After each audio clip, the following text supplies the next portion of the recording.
Fala comigo, pessoal. Boa tarde, beleza? Vamos fazer agora nosso segundo episódio dessa websérie Be Mobile First by Apic WordPress. Hoje nós vamos falar sobre a indexação e os tipos de sites existentes. Então, o tipo de site ele está diretamente ligado com o tipo de indexação que vai acontecer. A gente está bastante empolgado, a gente está bastante feliz com essa websérie, todo mundo falando de Mobile First, e a gente está com esse propósito aqui de ajudar você nessa jornada, na implementação deste conceito. Seja no desenvolvimento de um novo projeto, ou seja para implementar algumas questões em alguns projetos existentes, caso você tenha. Então, a gente vai contribuir nessas duas frentes aí com vocês, ok? Nesse segundo episódio, como eu falei, nós vamos tratar sobre a indexação Mobile First e os tipos de sites. E ao longo deste episódio, eu estarei junto com vocês aqui. Para quem não me conhece, sou Leandrinho Vieira, especialista em WordPress, plataforma a qual que é a Apic, é especializada e já focada há 11 anos. E vamos junto. Hoje nós temos 3 grandes temáticas para serem abordadas dentro desse episódio. Os tipos de sites, a indexação do Google e, é claro, Mobile First.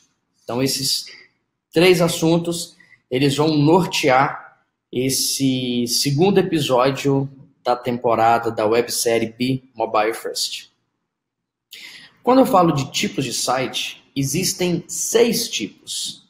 E com base nesses 6 tipos de sites existentes, o bot do Google, ou o Googlebot, ele vai tomar uma decisão no processo que ele executa para indexar páginas ou sites, ok? Então, esses tipos de site que vão nortear todo o trabalho desse bot. Ok, mas quais são esses tipos de site? Vamos conhecer todos eles. Primeiramente, esses 4 tipos. Aquele tipo de site somente desktop que não tem versão nenhuma mobile, né? Por mais que a gente possa imaginar assim, que é um pouco inconcebível, né, o site não ter uma versão mobile, mas acredite, isso ainda existe e tem muitos sites por aí dessa forma. Então nós temos um tipo que é o site, vamos chamá-lo de somente desktop, que é o site que não tem uma versão mobile. E temos o segundo tipo, que é o mais utilizado hoje, inclusive é a recomendação do Google, que é o website com a implementação do design responsivo. Ou seja, você tem uma única marcação HTML, um único conteúdo, e esse conjunto vai servir os diversos devices que acessam o seu site. Seja um desktop, seja uma televisão, seja um relógio, seja um celular, um desktop ou qualquer outra coisa. Um outro tipo é o famoso M ponto, é quando você tem uma versão de site separada. Então, por exemplo, M ponto, endereço do site. Isso foi muito utilizado, hoje é pouquíssimo. Naquela época em que nós nem tínhamos o 3G, né, você tinha uma outra tecnologia para acesso à internet, então era comum você ter esse tipo de site, que é muito pouco utilizado. E um outro tipo também é o que nós chamamos de exibição dinâmica. O que é isso? O servidor de internet ele vai detectar que tipo de agente de usuário que está fazendo o acesso àquela página e com base nessa análise ele vai detectar, olha, quem está acessando aqui é um dispositivo móvel, então eu vou entregar um tipo de marcação. Opa, quem está acessando aqui é um desktop, então eu vou entregar um outro tipo de marcação. É um tipo complexo que você precisa ter a aplicação muito bem alinhada com a infraestrutura para fazer esse tipo de análise e, consequentemente, fazer esse tipo de entrega, ok? E outros 2 tipos são os tipos relacionados ao AMP, que nós temos o AMP Canonical e temos páginas com e sem versões AMP. Vamos entender isso aí melhor.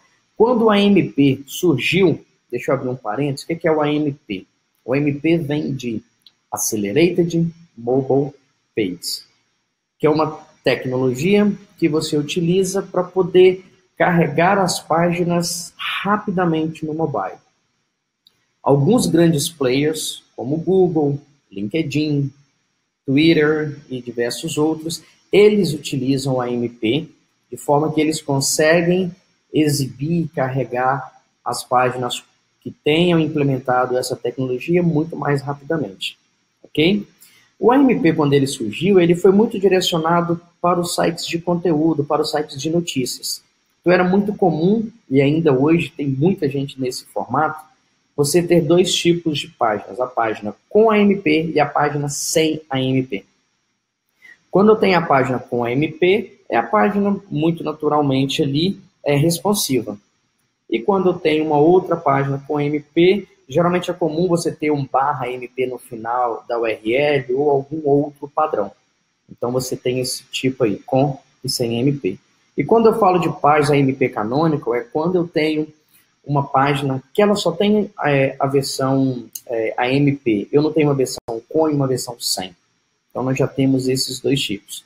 Então, com essas duas questões aqui, nós falamos brevemente dos 6 tipos de sites que existem. E mais uma vez, cada um desse tipo de site vai nortear o trabalho do Googlebot, que é o bot do Google responsável por indexar o seu site, ok? Então vamos lá. Quando eu falo sobre indexação, nós vamos abordar aqui 3 questões extremamente importantes. A lógica de indexação que o Googlebot utiliza, e vocês vão ver nos próximos slides que essa lógica está muito baseada ao tipo de site que você tem. Vamos falar um pouco sobre o Google e essa questão, e também te dar algumas dicas, algumas sugestões sobre as melhores práticas a serem seguidas para que o seu projeto possa ser mais facilmente indexado. Ok? Então vamos lá. Isso aqui que é um pouco mais complexo de tudo, mas eu vou tentar simplificar para o entendimento ficar mais fácil. Primeiro, o Google nasceu tendo um bot somente para desktop, depois teve um bot para mobile. Durante muitos anos, esses dois bots, eles conviviam e eles trabalhavam de forma separada. O que era isso? O Googlebot para desktop fazia o trabalho dele de indexação, varrendo toda a internet, e em paralelo, o Googlebot para mobile fazia o mesmo trabalho, e ele tinha essas duas questões aí, ok?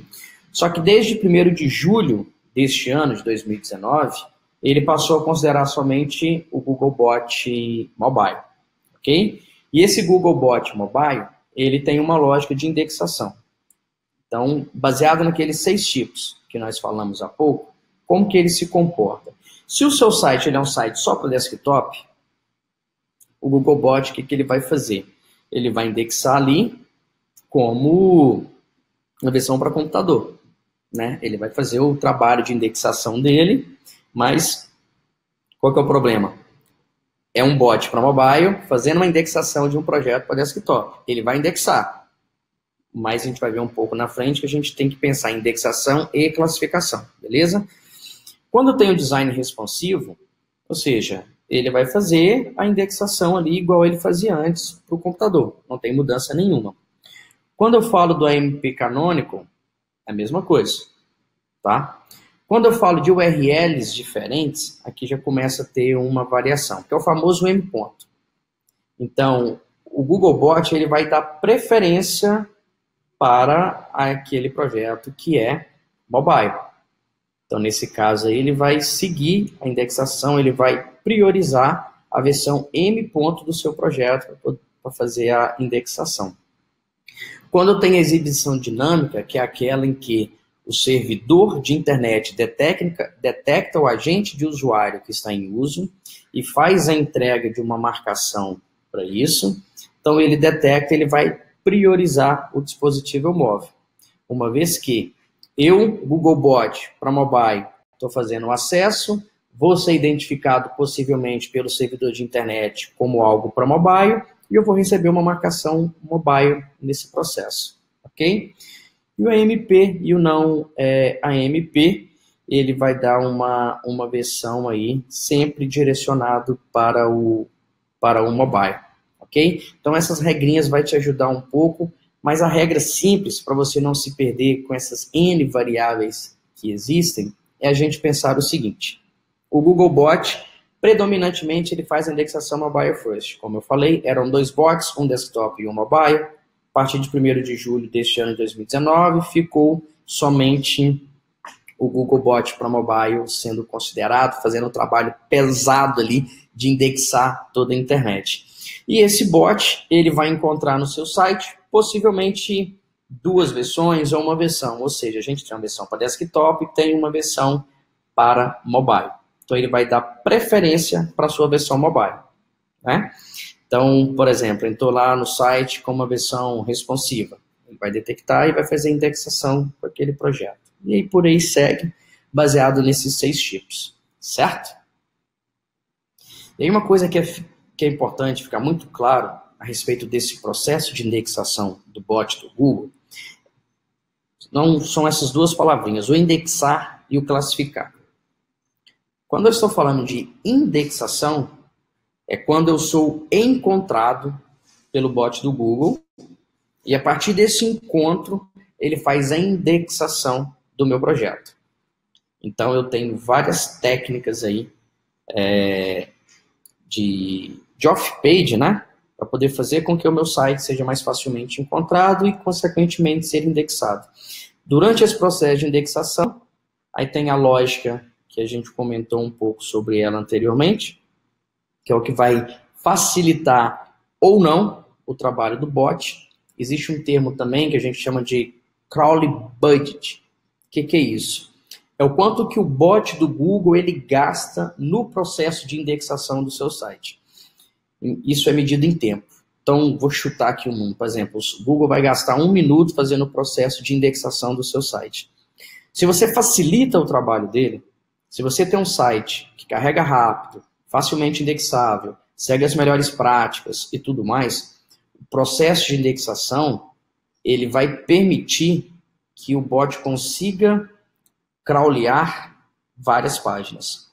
Se o seu site não coopera, não ajuda, eu vou gastar o tempo que o bot tem disponível para fazer indexação e não vou conseguir indexar um volume de páginas que seja interessante para o meu negócio, ok? Quando eu falo de classificação, uma vez que o Googlebot ele indexou, ele faz um outro trabalho de classificação. Ou seja, ele vai classificar se a página é relevante ou não para os usuários e os termos que esses usuários estão utilizando para fazer a sua consulta. Então, são 2 coisas que têm que ficar claras. A indexação, que é ajudar ou não o Googlebot a fazer a indexação, e a classificação, que é ser relevante frente aos termos e frente ao meu público, ao meu usuário. Se eu tenho um site mobile friendly, né, se é amigável para os dispositivos móveis, se eu tenho um site que provê uma boa experiência, se eu tenho um site com bom conteúdo, e por aí vai. Eu tendo essas coisas, eu vou ser melhor classificado, dado que eu sou mais relevante. E aí, pensando nas melhores práticas, como eu falei, né, daqueles 6 pilares, sobre a lógica de indexação, que nada mais é do que o Googlebot identificar o tipo de site que você utiliza e agir de acordo, entender um pouco sobre o Google, e agora falando sobre as melhores práticas especificamente da indexação, o que é importante de você considerar aí. Primeira coisa, a versão mobile ela tem que ter o mesmo conteúdo da versão desktop e também a mesma marcação estrutural. Por isso que o Google ele recomenda a implementação do design responsivo, porque com o design responsivo você vai ter um único site, um único conteúdo, uma única marcação HTML e vai entregar isso aí para os seus usuários. E o outro lado da história, que é muito bom nesse tipo de site também, é que você desenvolve uma única vez, é um único desenvolvimento, você dá suporte num único site, você produz conteúdo num único site, ok? Até vou voltar aqui na lógica, na imagem que nós tínhamos, que tem até um realce aqui, ó, que ali, ó, observe o que está realçado. Essa imagem foi até retirada no slide depois que vai ser enviado para todo mundo, vai ter a URL para vocês terem ainda mais informações a respeito. O Google, observa, não recomenda usar URLs separados na configuração do site, porque isso é difícil de implementar e manter. Considere usar o Web Design responsivo. Okay? Então, quando eu falo de usar o URL separado, é aquele M ponto. E realmente é muito difícil de implementar, é muito difícil de manter, fica muito custoso. Tá? E ele recomenda o design responsivo, por tudo aquilo que a gente comentou mais cedo. E voltando aqui mais uma vez para as melhores práticas, que é onde nós estávamos, observe que as duas melhores práticas são essas aqui. A versão mobile deve conter o mesmo conteúdo da versão desktop. Logo, eu faço um único conteúdo. E a marcação estrutural deve ser a mesma para ambas as versões. O que eu vou ter diferente é o CSS, é o estilo, para poder adaptar a interface de acordo com os tamanhos da tela dos dispositivos, né, que estão fazendo o acesso mobile aí.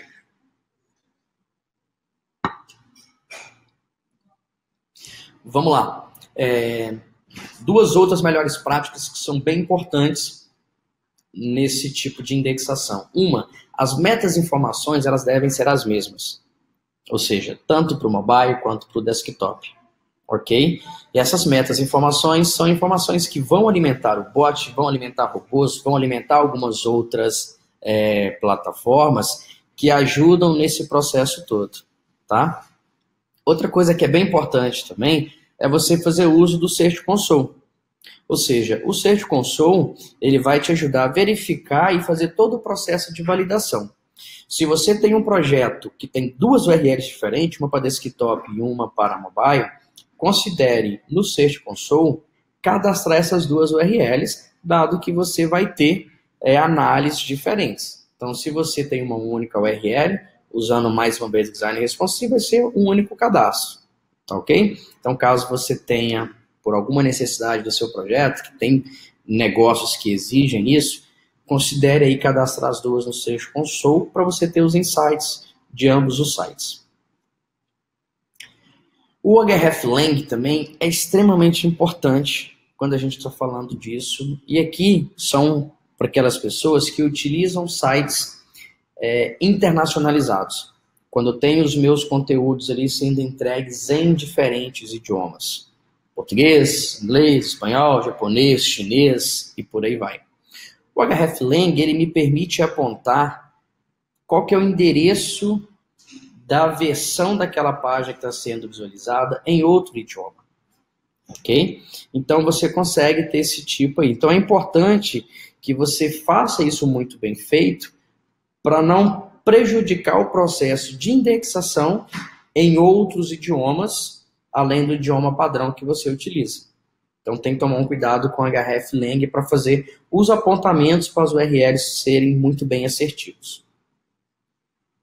Um outro ponto é também eu verificar se o canônico, se o alternate, eles estão validando muito certinho, né? Ou seja, se eu consigo fazer com que o bot faça a indexação correta. Olha, essa página aqui, o canônico, por exemplo, aí do AMP, por exemplo.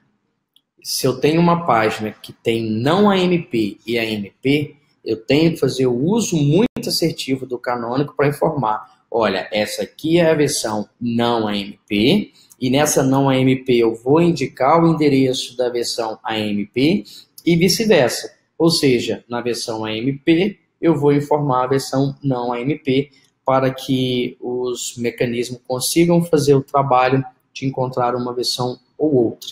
Tá ok? É facilitar mesmo o processo. Como eu falei, é muito importante repetir isso. Existe uma questão chamada crawling budget, ou seja, o bot ele estipula um tempo máximo que ele vai consumir para o processo de indexação. Se você dificulta ou se você não utiliza as melhores práticas, o processo de indexação não vai ser legal, vai fazer com que ele indexe menos página e gaste mais tempo e o seu projeto vai ser prejudicado aí no final das contas.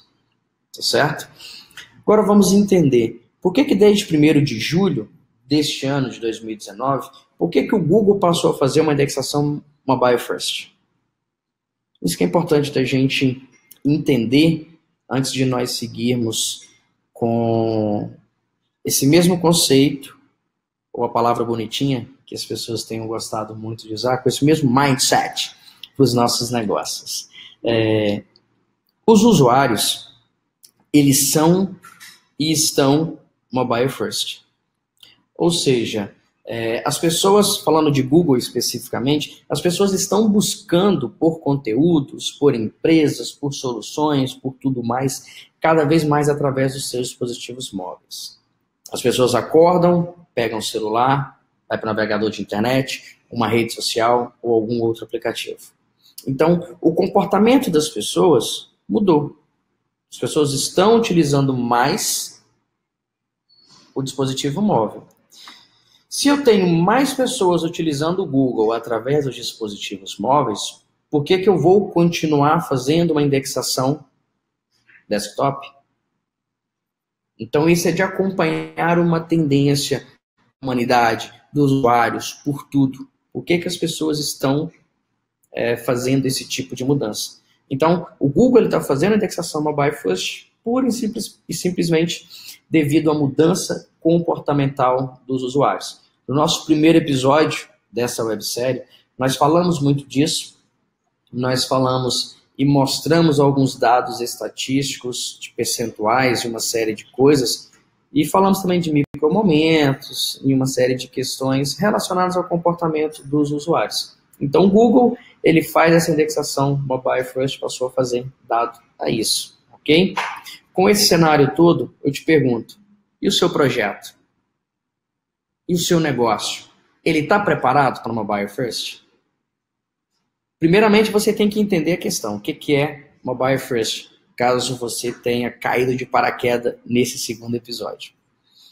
Mobile first ele é um conceito onde você vai desenvolver as análises de UX, interface, desenvolvimento, primeiramente para o mobile e depois para o desktop. Antigamente era feito o inverso. Então, mobile first é pensar primeiramente para o mobile. Alguns projetos têm 80% dos seus acessos através dos dispositivos móveis, outros 20%.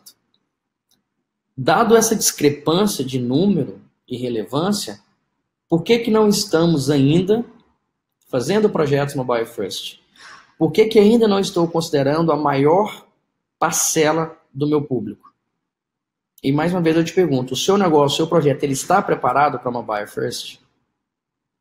E como eu disse no início, essa websérie, Be Mobile First, é para te ajudar nessa jornada. No primeiro episódio, falando sobre os desafios, e nesse episódio em específico, falamos sobre a indexação e os tipos de sites. Sabemos que precisamos que os sites sejam mais facilmente indexados para que possa aumentar a minha audiência, aumentando a minha audiência, a minha probabilidade de conversão, de acordo com o tipo de conversão e negócio que eu desejo, que vai resultar em mais negócio. Então, você precisa fazer essa adaptação muito brevemente. Tá ok? Muito obrigado para você que acompanhou esse segundo episódio, a indexação e os tipos de sites da nossa websérie Be Mobile First. Espero que a gente possa continuá-los, né, que a gente possa continuar ajudando. Nós temos uma parceria com a Digitalks Portugal, e ela vai realizar o seu segundo evento nesse país nos dias 25 e 26 de março de 2020, e a gente vai ter um sorteio para quem deseja ganhar um ticket, né, na faixa para poder participar desse grande evento que eles realizam por lá, ok? Vocês vão ter todas as instruções que vão chegar para vocês para participarem desse sorteio. Tivemos o ganhador no primeiro episódio, tá? Muito obrigado a todos vocês também, e todo mundo que compareceu. Vamos ser mobile first, gente. Valeu!